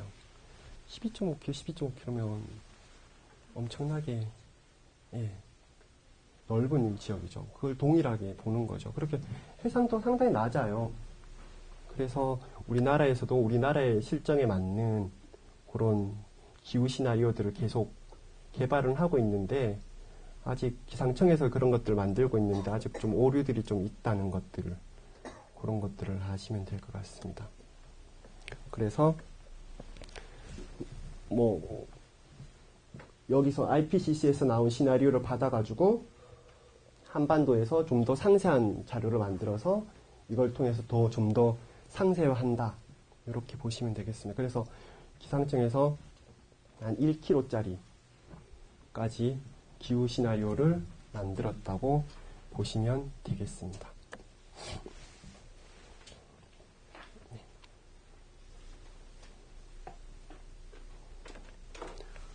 이거 중에 좀 궁금하신 분 거 있어요? 이게 쭉 같은데 이게 저도 상당히 좀 설명하며 좀 어려우실 것 같아가지고 그냥 넘어가긴 했는데 그래도 뭐 이 부분을 좀 알고 싶다는 것들이 있으신가요?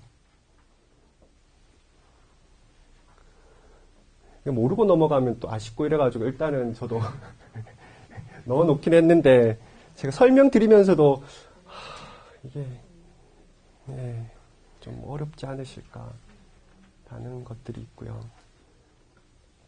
그래 아까 전에 얘기했듯이 이런 우리나라에서도 이런 기후 시나리오 모델을 만들고 있다. 만들 때 그 IPCC라는 국제기구에서 만든 그걸 받아가지고 좀 더 이렇게 좀 상세한 시나리오를 만들고, 그러니까 우리나라에 맞는 그런 상세한 자료들을 계속 만들고 있다.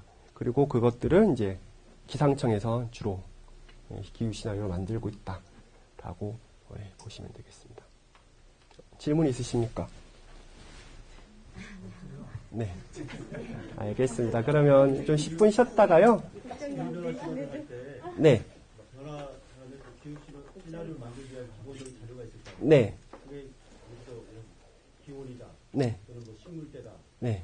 이런 게 있을 때는 뭘 주로 이제 그 세 가지입니다. 뭐 많지 않아요. 기후 시나리오는 세 가지예요. 전 세계에 이제 기상 관측 장비들이 있지 않습니까? 그죠? 기상 관측 장비에서 어떤 걸 수집하는가 하면 기온이랑 강수량을 수집하는 거죠. 그래서 전 세계에 있는 모든 기상청에서 있어서 그 30년 자료, 2010년부터 해가지고 1980년부터 2010 주로 기후 시나리오는 30년을 적어도 30년은 가지고 얘기를 하거든요. 그래서 그 세 가지를 가지고 얘기를 하는데 월별 아까 전에 그 만들었던 제가 보여드렸던 그 무슨 기후 모델이 있었지 않습니까? 그런 것들이 어떻게 나오는가 하면 월별로 최고 온도, 최저 온도, 강수량 이 세 가지의 조합을 통해 가지고 아까 전에 19개의 생물 기후 자료를 만들거든요. 실질적으로 딱 세 가지밖에 최고 온도, 최저 온도, 강수량 그것들이 어떻게 변화하는지를 계속 모니터링 그 시나리오에 대입을 하는 거죠. 네, 그렇게 됩니다. 네, 그러면 10분 쉬었다가 네, 다시 하도록 하겠습니다.